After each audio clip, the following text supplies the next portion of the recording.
నమస్కారం అమ్మ. శ్రీ గురుభ్యో నమః. శ్రీమాత్రే నమః. నమస్తే అమ్మా. అమ్మ, మన మనసుని అదుపులో పెట్టుకోవడం ఎలా? కొన్ని సార్లు మన కోరికలకైతే హద్దు ఉండదు. హద్దు మీరి ప్రవర్తిస్తూ ఉంటాము. మళ్ళీ మనకి దక్కనివి కూడా కావాలి అన్నట్టుగా ప్రయత్నిస్తూ ఉంటాము. అలాంటి సమయాల్లో అసలు ఏం చేసుకోవాలి అంటారు? దీనికి ఏమైనా మంత్రం ఉంటుంది అని అంటారా? మనసే మార్గము అంటాం మనం. అంటే మనసే మార్గం అనే నానుడు ఎలా వచ్చిందంటే మన మనసే దిశా నిర్దేశం చేస్తుంది మనల్ని. అంటే మన జీవితం ఎటు పోవాలి అని. అందు విధంగా మనకి మనసే మార్గము అని చెప్పారు. అంటే మన మనస్సు మన జీవితం యొక్క మార్గంని డిసైడ్ చేస్తుంది అని. అప్పుడు నీ మనసు ఎలా ఉంది? వాళ్ళకుంది, మాకు లేదు. మేము మంచిగానే అది. ఉన్నాం కదా! కానీ మాకు లేదు. వాళ్ళు చెడుగా ఉన్నారు. కానీ అయినా కూడా వాళ్ళు ఎదుగుతున్నారు అన్న అపోహలో ఉండిపోతారు చాలామంది. మెయిన్ తృప్తి ఉండదు మనసుకి. హ్మ్. తృప్తి ఉండదు. తర్వాత మనసుకి నిలకడ ఉండదు. అంటే రెక్కల గుర్రం అంటాం కదా! మొత్తం ఇలా ఒక్క సెకండ్‌లో ప్రపంచానంతటిని చుట్టేసొస్తది. వాళ్ళింట్లో ఏం జరిగింది, వీళ్ళింట్లో ఏం జరిగింది, వాళ్ళేం చేస్తున్నారు, వీళ్ళేం చేస్తున్నారు, వాళ్ళకేమైంది, వీళ్ళకేమైందని ఇలా టోటల్‌గా మనసు ఏం చేస్తుందంటే, మనల్ని చక్కబెట్టేది పక్కన పెట్టేసి, చుట్టుపక్కల ఉన్న వాళ్ళందరినీ చక్కబెట్టే పని చేస్తది. ఫస్ట్ మనసు చేసే పని ఇది. అంటే పక్కనోళ్ళు ఏం చేస్తున్నారనే దానిపైన ధ్యాస ఎక్కువ ఉంటది అందరికీ. అసలు మనం ఏంటి, మనం ఏం చేయాలి అనే దానిపైన ధ్యాస ఉండదు. ఇది మనసు చేసే పెద్ద పని. ఫస్ట్ చేసే పెద్ద పని. అసలు ఒకటేంటంటే మన దగ్గర ఉన్నదాంతో తృప్తి ఉండదు. మన దగ్గర ఉంది అనే భావన కూడా ఉండదు. పక్కన వాళ్ళకు ఉంటుంది చూడు, అది ఎంతసేపు నాకు కావాలనే ఆలోచన ఉంటుంది. ఇది తీసేయాలి. ప్రతి ఒక్కరు కూడా, ప్రతి ఒక్కరికి ఉంటుంది. నీకైనా ఉండొచ్చు, నాకైనా ఉండొచ్చు, ఏదైనా ఉండొచ్చు. మనం ఎదగాలి అని అనుకోవడం తప్పు కాదు మన మనస్సులో. పక్కన వాళ్ళని తొక్కేసి ఎదగాలి అనుకోవడం తప్పు. అవును. ఇప్పుడు మంచి మనసు, చెడు మనసు అని రెండు ఉంటాయి. అవి ఎలా డిసైడ్ చేస్తాం మంచి చెడు అని? నీ మనసు మంచి ఆలోచిస్తుందా, ప్రవర్తన చెడు బట్టి. ఆలోచిస్తుందని ఎలా డిసైడ్ చేస్తాం? ఆ ప్రవర్తన కాదు. అందరూ బయటికి మంచిగానే ప్రవర్తిస్తారు, కానీ లోపల ఆ మనసులో పెద్ద ఇది పెట్టుకొని ఉంటారనమాట. ఒక భాండాగారం పెట్టుకున్నట్టు ఇంత చెడు పెట్టుకొని ఉంటారు. పైకేం చాలా స్వీట్గా మాట్లాడతారు. మనం కనిపిస్తే అబ్బా వీళ్ళకి నేనంటే ఎంత ఇష్టమో, వీళ్ళు ఎంత బాగా మాట్లాడతారో నాతో అనుకోవాలి. కానీ మన వెనకాల చాలా విషం చిమ్ముతారు. మనం ఎలా చెప్తాం? మళ్ళీ వాళ్ళ ప్రవర్తన బాగుంది కదా. అలా కాదు. ఒక చిన్న ఎగ్జాంపుల్ ఏంటంటే, మన మనసు ఎలా ఉంది, దేనికి పరితపిస్తుంది అనే విషయం మనం తెలుసుకోవాలి. అంటే ఫర్ సపోజ్ నీకు ఒక స్వీట్ ఇష్టం ఉంటుంది, ఒక చక్కెర పొంగల్ ఇష్టం ఉంది అనుకుందాం. నాకు ఒక చక్కెర పొంగల్ ఇష్టం. నా పైన చెప్పుకుందాం, ఎవరిపైన ఎందుకు చెప్పుకోవాలి. నాకు ఒక చక్కెర పొంగల్ ఇష్టం ఉంటుంది. ఇంతకుముందు చక్కెర పొంగలి చేసినప్పుడు అది నేనే తినాలి, నాకే కావాలని నా మనసు తహతహతహతలా ఆడుతుంది. ఎప్పుడైతే ఇది చెడు మనసు, ఇది చెడు మనసు, దీనికి బుద్ధి లేదు, ఈ మనసుకి బుద్ధి లేదు, ఇలా తహతహలాడిపోతుంది అనమాట. అది నేనే తినాలి, నాకే కావాలి, నేనే మొదటగా తినాలి, ఎవరూ తినకూడదు. ఇదే చక్కెర పొంగలి మనం దైవ మార్గంలో ఉన్నాం. దైవ మార్గం ఎందుకు కావాలి ప్రతి మనిషికి అనేది ఇక్కడ మనకు తెలుస్తుంది. మనం దైవ మార్గంలో ఉన్నాం. అదే చక్కెర పొంగలి నువ్వు దేవుడికి పెట్టుకోకున్నట్టు తింటావా? లేదు లేదు. ఫస్ట్ నేను అమ్మవారికి పెట్టాలి, అమ్మవారికి నైవేద్యం చేసిన తర్వాత నేను తినాలి అనుకుంటాను. తర్వాత ఏమైపోతుంది, అమ్మవారికి నైవేద్యం చేస్తాను, దాన్ని బయటికి తీసుకొస్తాను. ఆ టైంకి ఎవరైనా ఇంటికి వచ్చారు అనుకుందాం. అప్పుడు నేనేం చేస్తాను, వాళ్ళకి ఇచ్చి తింటాను. అయ్యో ఎవరో అతిథి రూపంలో వచ్చారో, అమ్మవారి అయిండొచ్చు, ఫస్ట్ నేను అక్కడ ఇచ్చి నేను తినాలి అనుకుంటా. ఇంతకు ముందు ఉన్నది ఆ మనసే, ఇప్పుడు ఉన్నది ఆ మనసే. తేడా ఏంటి తేడా? ఇక్కడ మంచిగా ఆలోచిస్తుంది, పాజిటివ్గా ఆలోచిస్తుంది, ఇక్కడ స్వార్థంగా ఆలోచిస్తుంది. ఇప్పుడు ఎవరికి వాళ్ళు క్వశ్చన్ చేసుకోవాలి మన మనసు ఎలా ఉంది అని. ఇదే మనసు పైన దూర్జటి మహాకవి బాధపడ్డాడంట పరమేశ్వరు దగ్గర. స్వామి ఈశ్వర, నా మనస్సు ఎవరు వీళ్ళు ఉంటారు చూడు, వేశ్యలు, వైశ్యాస్ కాదు, వేశ్యలు, వేశ్య పని చేస్తుంటారు కదా స్త్రీలు, వాళ్ళకు అలవాటు పడిపోయింది నా మనసు. నా మనసు వాళ్ళ నుండి రానంటుంది.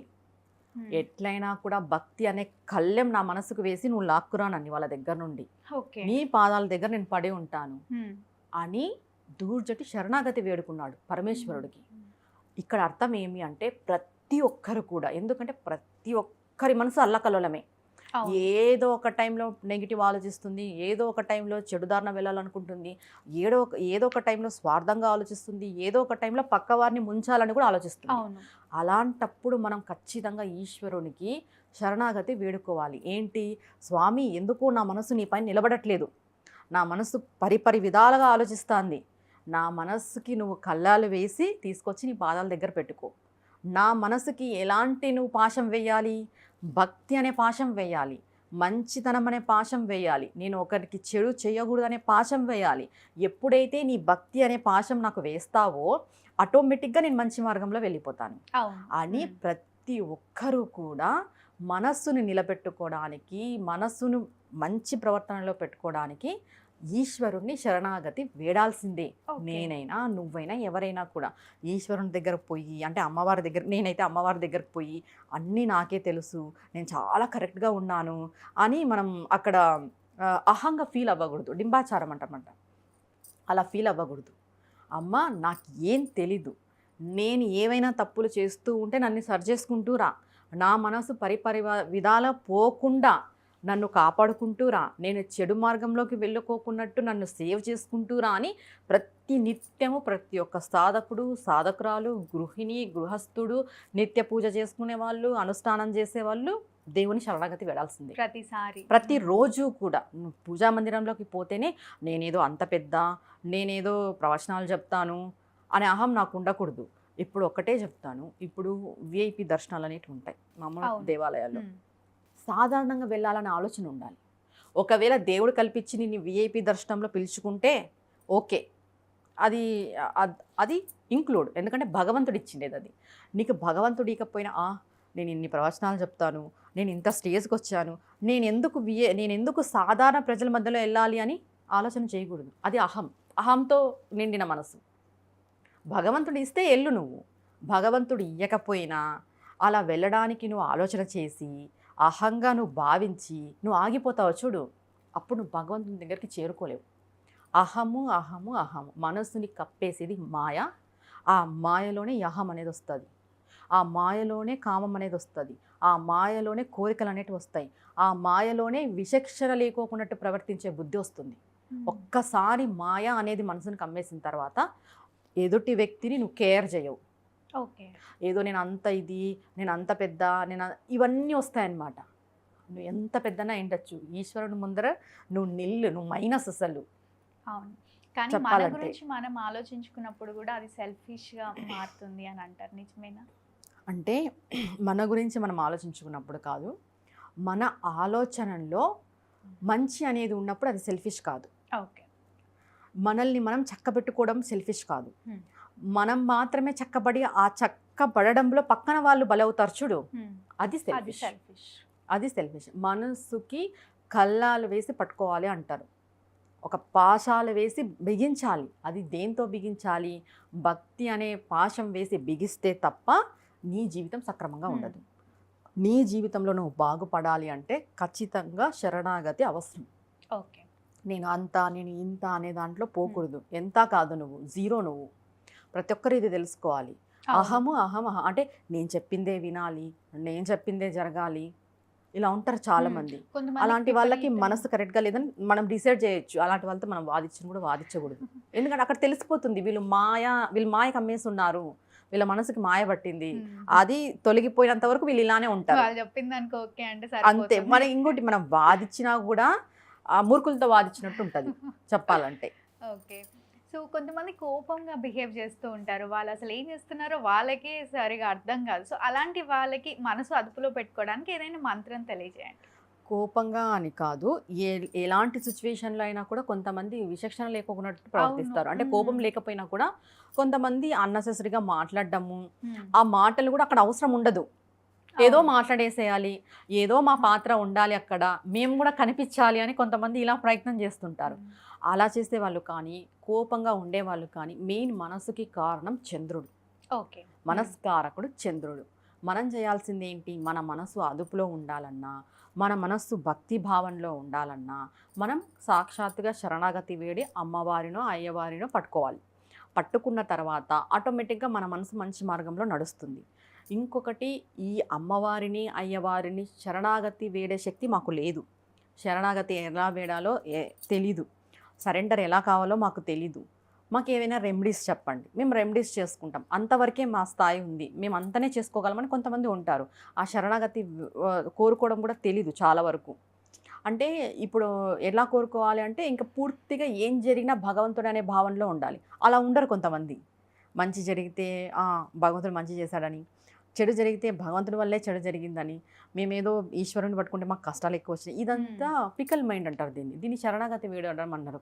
కష్టం వచ్చినా, నష్టం వచ్చినా, సుఖం వచ్చినా, బాధ వచ్చినా, సంతోషం వచ్చినా, ఏది వచ్చినా నీ అనుగ్రహమే, నీ ప్రసాదమే, నీ పాదాల దగ్గర నుండే నాకు ఇది లభించింది అని అనుకొని బతుకుతారు చూడు, అది నిజమైన శరణాగతి. అది కొద్ది మందికే కుదురుతుంది, అందరికీ కుదరదు ఆ భావన.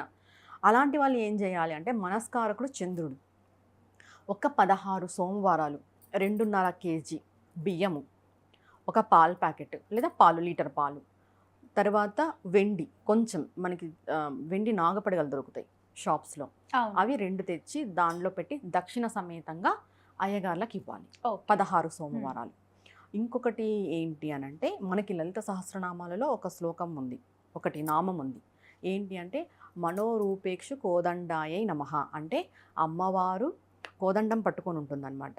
ఇక్కడ ఏంటి అంటే, ఇది కూడా చెప్తాను, అమ్మవారు పట్టుకున్న కోదండం ఏంటి అంటే మంచి మనస్సుకు సంబంధించింది. ఇదే కోదండం మన్మధుడు కూడా పట్టుకుంటాడు. ఇదే చెరుకు విల్లు, ఇదే కోదండం మన్మధుడు పట్టుకుంటాడు. కానీ మన్మధుడు ఏం వేస్తాడు? పుష్ప బాణాలు వేస్తాడు. ఎలాంటి బాణాలు వేస్తాడు? కామ కోరికలు కలిగించే బాణాలు వేస్తాడు. అంటే కామ కోరికలు అంటే ఇక్కడ మనం వేరేలాగా ఆలోచన చేయదు, ఏదైనా కోరిక అది కామ్యం కిందనే వస్తుంది. మన్మధుడు వేసే బాణాలకి మనం లొంగకూడదు, అమ్మవారు వేసే బాణాలకి మనం లొంగాలి. అమ్మవారు మనకి ఎలాంటి బాణాలు పాశాలు వేస్తుంది అంటే భక్తి వైపు తిప్పే పాశాలు వేస్తుంది. మన్మధుడు ఎలాంటి బాణాలు వేస్తాడు అంటే ఎంతసేపు మాయలో పడి ఇదే సంసారం, ఇదే బంధుత్వము, ఇదే మొగుడు, ఇదే పిల్లం, ఇదే పిల్లలు, ఈ మాయలో పడేస్తూ ఉంటాడు అనమాట. ఇదే సుఖము, నాకు సుఖమే కావాలి. ఇంకొకటి ఏంటంటే, మనసు ఎప్పుడు సుఖానికి అలవాటు పడి ఉంటుంది.